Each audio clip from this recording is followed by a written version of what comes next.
Ash and Bob are dumpster diving. They're looking for food. They only eat food that they find wasted in bins. They're not homeless. This is a lifestyle decision they have made. Ash and Bob are freegans, something many more people are deciding to become. But what is a freegan? To me, Freeganism means participation in the free economy, so it means giving for free and receiving for free. I think a lot of the publicity around Freeganism has been purely about dumpster diving, which is an aspect of Freeganism, but it's not, it's definitely not Freeganism in itself. Not many people are aware of Freeganism, which is a political statement against the waste the world produces. Today we're in lovely Wood Green town and we're about to go on a forage into the bins. This is my friend Bob, and I'm Ash, and bon appetit.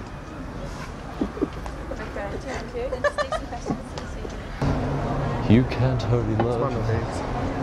No, you just have to wait. Love don't come easy. That doesn't. Pretty much everything that's on the shop shelf eventually ends up in the bin. So, I mean, you can go for sometimes you go for cafes like Pret a Manger, Eat Cafe, places like that have a lot of sandwiches thrown away at the end of the day, pre-prepared. Marks and Spencer has a lot of pre-packaged, over-packaged food.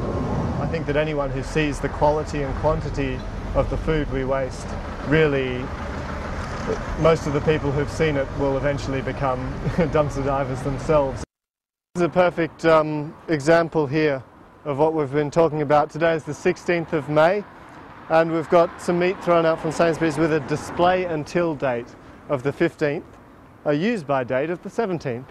And so we've got 2 days where it's sitting in the bin, doing absolutely nothing. So yeah, basically with bread, tons and tons of bread gets thrown out because no one wants to buy day-old bread, but yet even if it's stale you can put it in soup, you can make bread and butter pudding, you can do a number of things with it.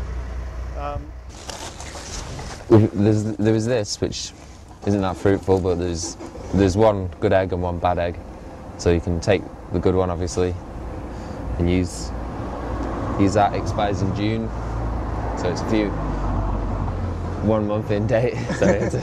And we can chuck the rest and just cook that one.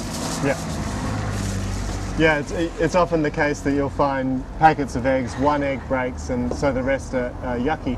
No one wants to wash it, so they throw the whole lot out. It happens with cases of boxes of bottles. If one glass bottle breaks, then they'll throw out the whole, whatever it is, jam, alcohol, no matter what it is, you don't want to wash it. So this is our fruit and veg bag. We've got a nice sort of rounded selection of things in here. We've got little capsicum, nice capsicum. There's a bag of potatoes in here. Once again, display until the 15th, used by the 17th of May. But of course those potatoes are going to be usable a lot after the 17th of May, even though it's only the 16th today.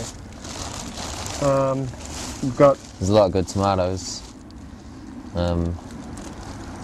You obviously wash everything very thoroughly, wash it before you eat any of it. Yeah, I mean, even something like this, that's used by the 16th, so that's today. That's today's spinach. And yeah, even if it was past its use by date, you might find one or two of them sort of going a bit funny at the edges, but I mean really there's nothing. You just give it a wash and pick out any bad bits. Like here's some courgettes and a big tomato. It's a bloody great tomato. A beef tomato. And there's no date on it, so you just look at it and you can see that it's edible, you know? It doesn't take too much common sense to figure that out. Dumpster diving is not extreme either. I mean, this was a very unusually poor find. You know, as a society, it's extreme that we're throwing away 17 million tonnes of food every year. Yeah, that's very extreme, but it's the truth. And I think we need to look for less extreme ways of living.